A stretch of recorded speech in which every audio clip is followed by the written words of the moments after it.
Hi, I'm Scott, and welcome to episode 2 of Child in Time, a podcast about growing up in the 60s. Maybe, like me, you were there. Or you might just be interested in that crazy old decade. In the 60s, we had a very active, outdoorsy kind of childhood. Endless summer days, growing up under the relentless Australian sun. We reminisce about it when we're sitting in the waiting room at the dermatologist before it's our turn to go in and have our precancerous or worse parts of skin cut out and burnt off.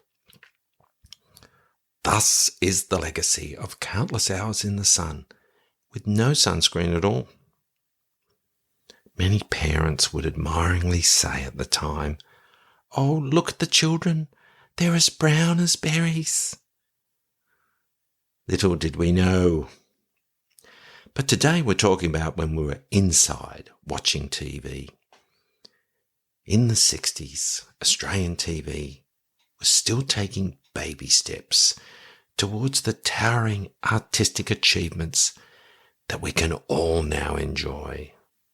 Shows like Married at First Sight, Love Island, any number of shows where people cook stuff till they get booted off for not cooking it properly, or shows where the people try to fix up houses in a very melodramatic way.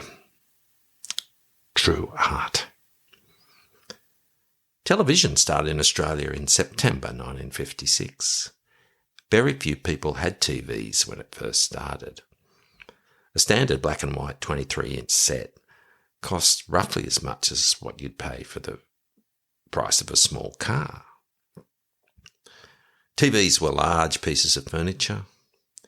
The top of the set only came up to about waist high, and the screen was about the size of a basketball hoop that had tried to make itself into a square shape but didn't quite make it.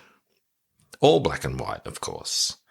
Australia didn't get colour TV until 1975. One of the last first world nations to do so. We got a TV when I was about 8, I think. There were always warnings for children not to sit too close to the TV because it will ruin your eyes and you'll have to wear glasses. For a time, I thought that anyone wearing glasses must have spent too much time sitting too close to a television. Both Gran and Grandad wore glasses, and they didn't even have a TV. Or so they said. Until 1965, there was only 3 channels in the main capitals, the ABC, Channels 9 and 7. Then Channel O started in Melbourne and Channel 10 in Sydney.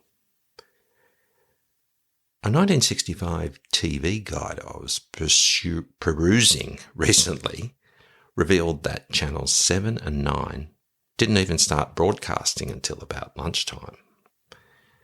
The ABC started earlier in the day with kids' programs, and the channels would shut down before midnight. Now, the TV set itself demanded that the viewer front the set in person in order to turn it off and on, or to change channel. Remote controls were many years away. The dial to change channel was usually a rotary dial, but these had a habit of breaking after a while, so many TVs had a pair of pliers on top, which you used to grasp the central metal spindle when you needed to switch programs. And because the sets were run by valves and weren't transistorized, you had to wait for the thing to warm up before a picture emerged. Commercial breaks during kids' programs, or any program really, often featured ads that encourage us to light up a Viscount, spark up a Peter Stuyvesant wherever the jet routes meet, or take a ride into Marlborough country. It wasn't shown here, but even Fred Flintstone advertised Winston cigarettes in the USA. I'll put a link in the show notes if you don't believe me. Cigarette advertising on Australian TV wasn't banned for good until 1976. Let's talk about some of the shows. We only have time to discuss a few, and I probably won't mention your favourite. And for that, I just want to say nothing really. No. We can do this again if you like. For many kids and adults, the original and most iconic hero was Superman. Strange visitor from another planet, able to leap tall buildings in a single bound, more powerful than a locomotive, etc., etc. George Reeves was the star of, and to give it its full and proper name, The Amazing Adventures of Superman.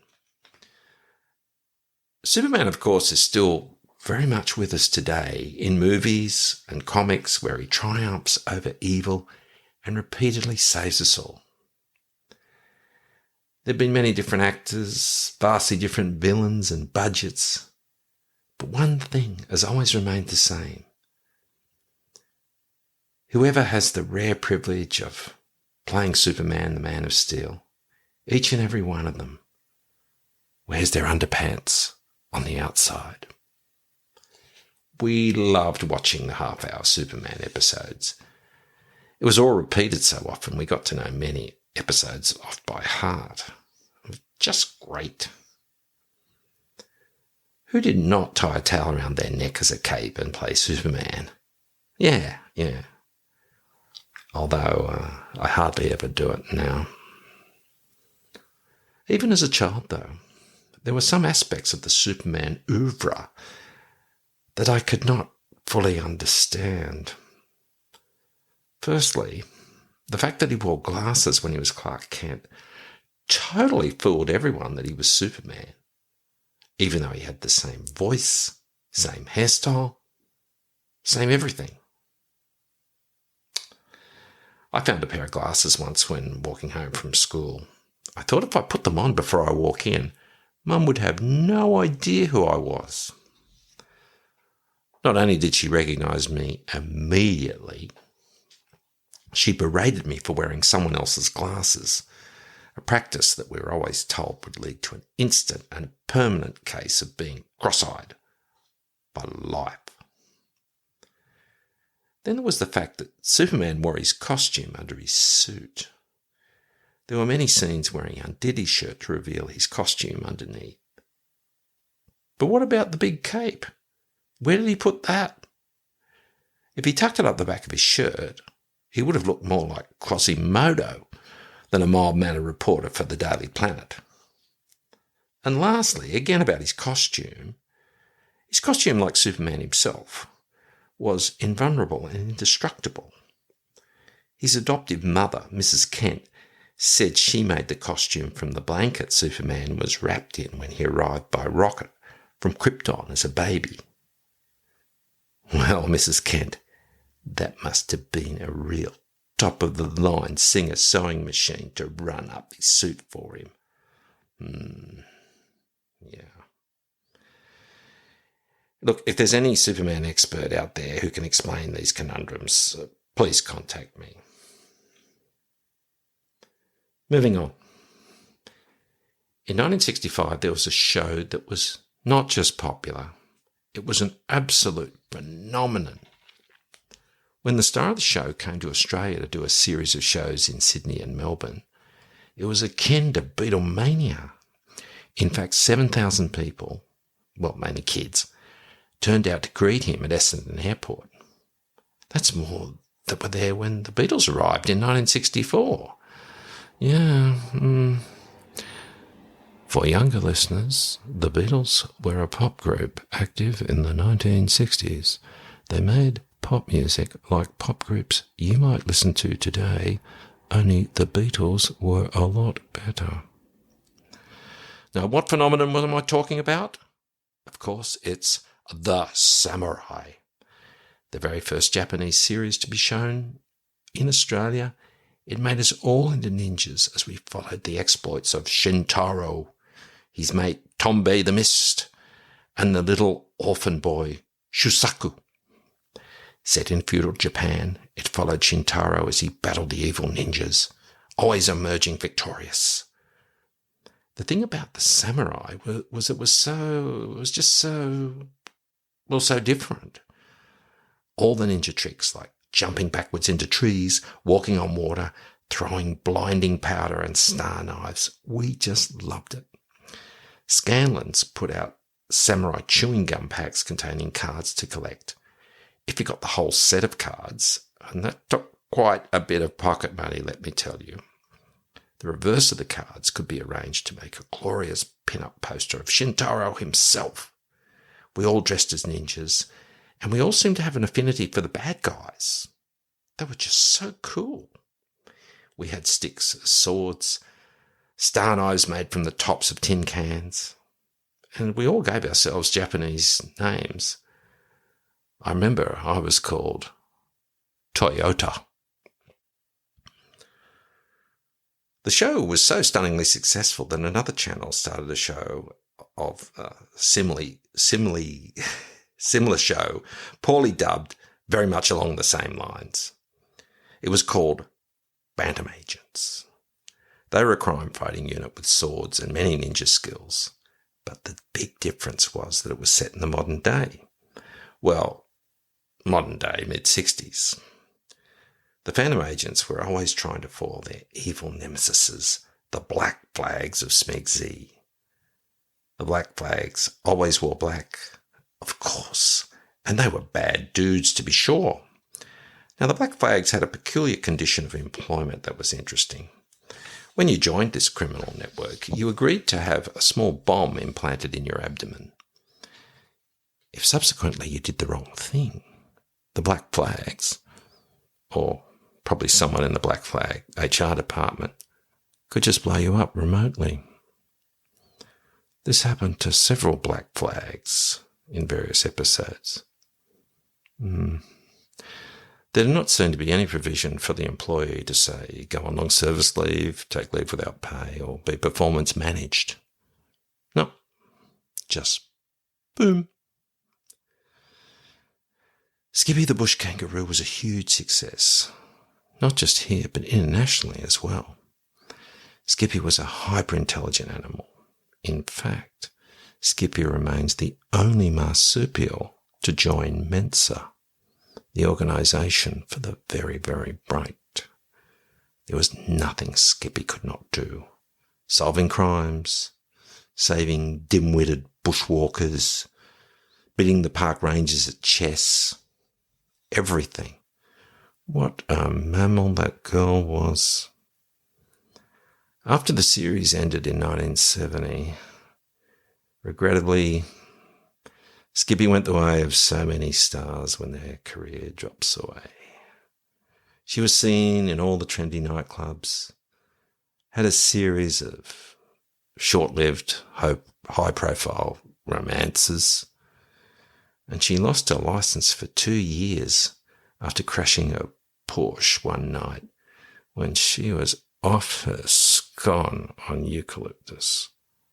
2 years suspension. 2 years. Kangaroo court or what?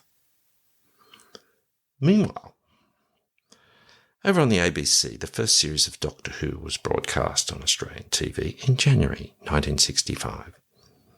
It really gathered momentum in Series 2 when we saw the introduction of the Daleks.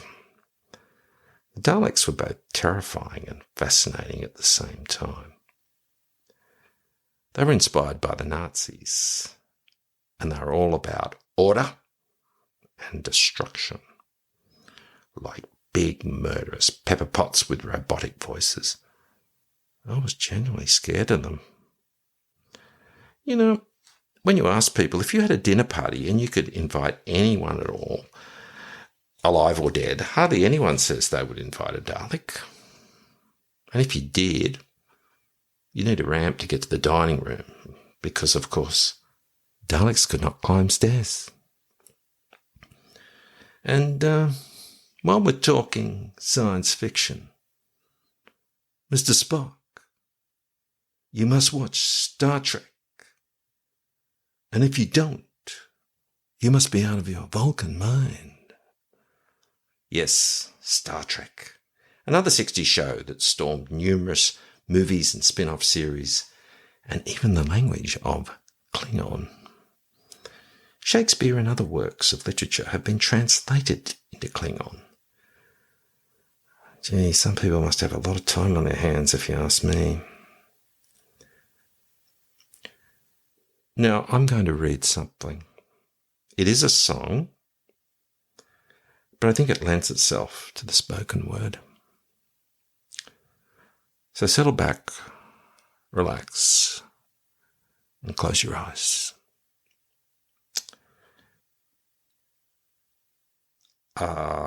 Look, it just occurred to me that you might be driving while listening to this.